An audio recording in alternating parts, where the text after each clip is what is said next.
Welcome to Equity Notes. My name is Vincent. Today, I'd like to consider restorative practice.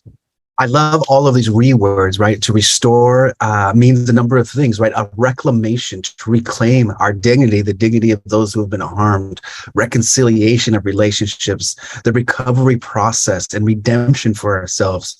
It requires deep reflection, right? Reformation to reform and recreate and renew that relationship through our own remorse, right? For that repair, for the reparations and the restitution that must occur.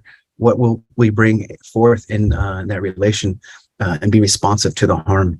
I want to note that our culture, y'all, it doesn't offer a lot for us, right? As we think about culture of domination and control, and for some that call the youth control complex of what schools and juvenile justice institutions do to our young people. This a punitive reaction, right? There's an uncertainty. It's fixed in these rigid rules and really about determining guilt and imposing the sanctions and the punishment. It's snap judgment and it's focused on the problem. So how do we get out of that culture of domination and control and think about expanding our social emotional learning as human beings? How do we explore and teach and learn about repairing the harm done? Because we're going to do it, right? Sometimes unintentionally, sometimes very intentionally. How do we repair that harm?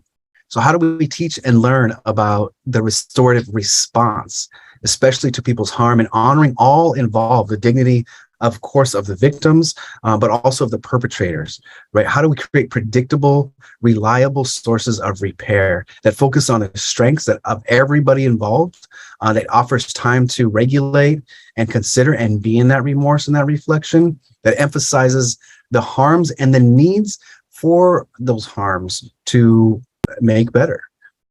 How do we create opportunities ultimately to make amends and rebuild the trust and social support? So first, I want to invite you to simply consider what it feels like to be in courageous accountability, to apologize. So think of the last time you did apologize to someone without, really sharing anybody in the context, relationships, or those involved. What do you remember about the experience in your body?